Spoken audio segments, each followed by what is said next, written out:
సఖీ కార్యక్రమానికి తిరిగి స్వాగతం. ఫలానా చదువులే ఎందుకు చదవాలి, నాకు ఇష్టమైన చదువు ఉద్యోగం నేను చేసుకుంటాను అంటే 100కి 99% తల్లిదండ్రులు, స్నేహితులు, బంధుమిత్రులు ఒప్పుకోరు.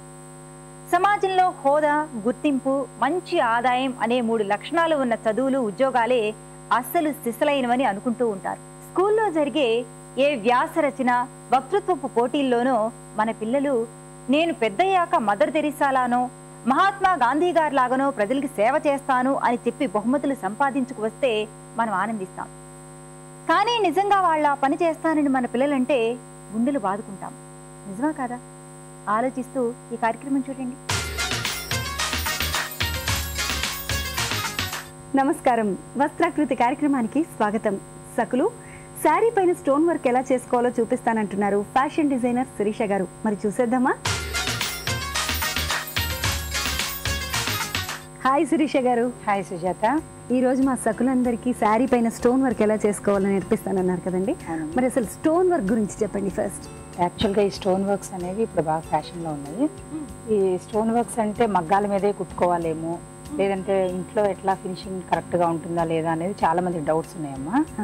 సో ఈ స్టోన్ వర్క్ అంటే కుట్టుకోకుండా మగ్గం మీద పెట్టుకోకుండా కూడా స్టిక్కింగ్ స్టోన్స్ అనేవి ఉంటాయి మనకి. ఓకే, జస్ట్ స్టిక్ చేసుకుంటే సరిపోతుంది.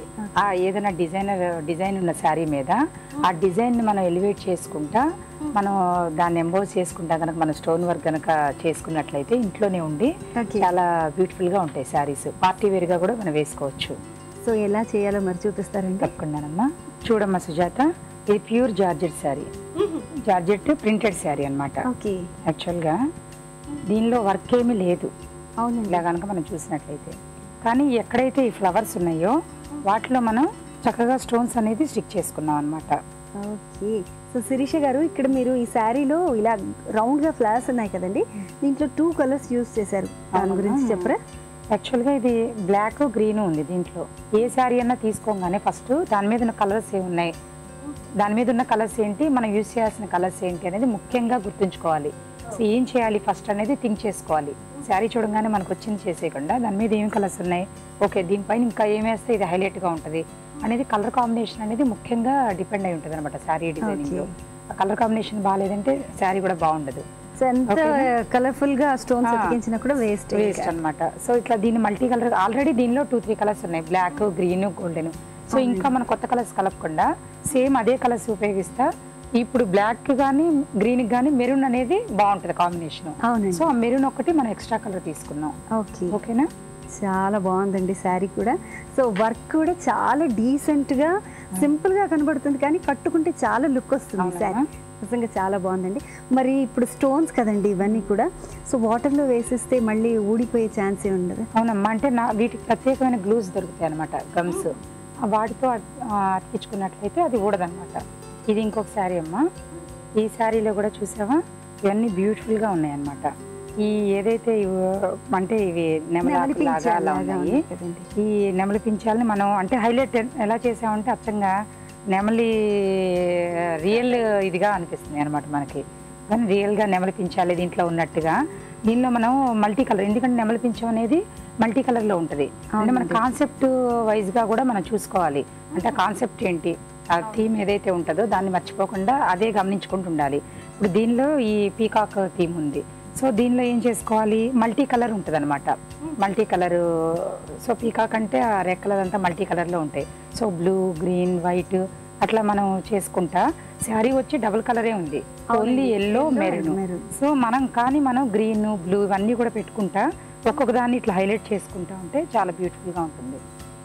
సో దీనిలో బార్డర్స్ లేదు, పైపింగ్స్ లేవు, ఏది లేదు. కనీసం వర్క్, హ్యాండ్ వర్క్ కూడా కాదు ఇది. జస్ట్ స్టికింగ్ చేయడం వల్ల ఇంత బ్యూటిఫుల్ గా మన శారీని రెడీ చేసుకోవచ్చు. నైట్ టైమ్స్ బాగుంటాయి అన్నమాట. ఇక్కడ వరకు అంటే ఇదంతా కూడా నెమలి పించాలి కాబట్టి ఇలా ఉందండి. మళ్ళీ బార్డర్ పైన కూడా 2 కలర్స్ తో. అవునమ్మా. అంటే ఇక్కడ ఏదైతే మన కలర్స్ యూజ్ చేసామో అవి కొంచెం తీసుకుంటే ఇక్కడ కూడా బాగుంటుంది అనమాట. లేదంటే బార్డర్ అనేది ఎలివేట్ అవ్వదు కదా, మళ్ళీ డల్ అయిపోతుంది. ఓకే. శారీ అంతా ఇలానే వచ్చేస్తుంది. శిరీష గారు, ఒక్కసారి దీనిపైన స్టోన్ స్టిక్ చేయడం చూపిస్తారండి? అలాగేనమ్మా. ఈ స్టోన్ స్టిక్ చేసేటప్పుడు ముఖ్యంగా ఏం గుర్తుంచుకోవాలంటే, అంటే ఈ స్టోన్ మీదకి గమ్ ఎక్కువ తీసుకోకూడదు అనమాట. ఓకే. ఆ గ్లూస్ ఉంటాయి కదా, అప్పుడు ఆ స్టోన్ షైనింగ్ అనేది పోతుంది. అది జాగ్రత్తగా గమనించుకుంటా స్టిక్ చేయాలి. ఇప్పుడు ఇట్లా మనకి రెడీమేడ్లో ఇట్లా గ్లూస్ అనేది దొరుకుతాయి. అవునండి. ఈ గ్లూస్ అనేది స్టోన్స్ అనేది మనం తీసేసుకున్న తర్వాత ఈ శారీకి ఎప్పుడైతే మనం అతికించుకోవాలి అనుకున్నప్పుడు ఈ గ్లూస్ ఈ శారీకి రెండింటిని కనెక్టివిటీగా ఒక గుండు సూది కానీ లేకపోతే ఒక నార్మల్ సూది కానీ తీసుకోవాలి. ఓకే. లేదంటే ఒక పుల్ల ఏదన్నా చిన్నది సన్నది పుల్ల కూడా సరిపోతుంది. అగ్గి పుల్ల అలా తీసుకున్నా కూడా సరిపోతుంది. ఓకే. ఇప్పుడు మనం ఈ ఫ్లవర్ ఉంది కదమ్మా, ఈ ఫ్లవర్ ఒకటి వదిలేసి ఒకటి దాంట్లో మనం ఇట్లా గమ్ పెట్టుకోవాలి. ఫస్ట్ ఈ గమ్ పెట్టుకున్న వెంటనే స్టోన్ అతుక్కోదు, ఎందుకంటే జస్ట్ 1 సెకండ్ అయినా ఆగాలన్నమాట. ఓకే. ఓకేనా? ఇలా స్టోన్ ఇట్లా అన్ని గమ్ పెట్టుకున్నాం. గమ్ పెట్టుకున్న తర్వాత మనం ఇట్లా ఒక పిన్ తీసుకోవాలి. పిన్ తీసుకుని దీనికి జస్ట్ ఇక్కడ ఇది కదా, అంటే ఇటు కాదు, ఫేస్ కాదు, దాని ఫేస్లో ఇలా కొంచెంగా తీసుకోవాలి గమ్ దీనికి. అప్పుడు మనం చేతితో రాదు, ఇలా స్టోన్ వచ్చేసింది కదా, జస్ట్ మనం ఇలా స్టోన్ పెట్టేసేయాలి. ఈ గమ్ తీసుకున్నప్పుడు ఎక్కువ తీసుకోకూడదు అని చెప్పాను అనమాట నేను. ఎందుకంటే స్టోన్ మునిగిపోకూడదు, అప్పుడు దానివల్ల ఏమవుతుందంటే దాని షైనింగ్ అనేది తగ్గిపోతుంది. సో ఒక్కసారి కొంచెంగా గమ్ తీసుకుంటే సరిపోతుంది కదండి. కొంచెంగా ఆ పిన్కి ఏదైతే మనం అతికిద్దాం దానికి జస్ట్ పాయింట్ ఉండాలన్నమాట. చాలా నీట్గా కనబడుతుందండి. అంటే మనం స్టోన్ ని అలా గట్టిగా కష్టపడి పట్టుకోవడము, అది మళ్ళీ చేతికి రాకపోవడం, ఇలాంటి ప్రాబ్లమ్స్ ఏం లేకుండా జస్ట్ ఈ పిన్ సహాయంతో మనం స్టిక్ చేసుకున్నాం. ఇలా అతికించుకున్న తర్వాత వెంటనే కూడా దీన్ని ప్రెస్ చేయకూడదు, మళ్ళీ ఈ గమ్కి కొంచెం అది ఇది అవ్వాలన్నమాట, డ్రై అవ్వాలి. డ్రై అయిపోయిన తర్వాత చాలాసేపు తర్వాత ఒక 2-3 అవర్స్ తర్వాత అప్పుడు ఐరన్ చేసుకోవాలి. బ్యాక్ తిరిగేసి వెంటనే ఇది పెట్టేసి వెంటనే కూడా ఐరన్ చేసుకోకూడదు. ఓకేనా? ఇలా నీట్గా ఫస్ట్ శారీ అంతా రెడీ చేసుకోవాలి. అప్పుడు మనకు ఒక ఆర్డర్ ప్రకారం రెడీ అయిపోతుంది. దాని తర్వాత ఐరన్ చేసుకోవాలి బ్యాక్ సైడ్ తిప్పి.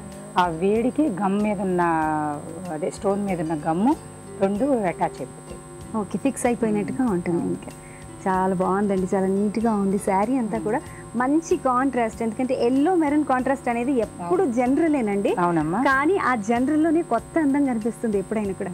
ఇక్కడ మీరు తీసుకున్న గ్రీన్ జనరల్గా నిజంగా పికాక్ కలర్ కాదు, ఎందుకంటే పికాక్ నెక్ కలర్ అంతా కూడా రామా బ్లూలో ఉంటుంది, కానీ మీరు గ్రీన్ తీసుకున్నారు. కానీ ఇది ఒక లీఫ్ ఎలా ఇచ్చాడు అంటే ఆ ఇవ్వడం వాడు అంటే ప్రింటింగ్లో ఎలా ఇచ్చాడు అన్నప్పుడు నెమలి పింఛం లాగా లైట్ గా ఆ లీఫ్ కాన్సెప్ట్ నెమలి పింఛం కాన్సెప్ట్ లో వాడు తీసుకున్నాడు. సో మనం దాన్ని కొంచెం హైలైట్ చేసాం అనమాట. అందుకని యాక్చువల్గా ఇది పీకాక్ కాదు, ఇది రియల్ గా అది కాదు. సో ఆ లుక్ మనం అనేది క్రియేట్ చేసాం. కానీ చాలా బాగుందండి, చాలా నీట్గా ఉంది.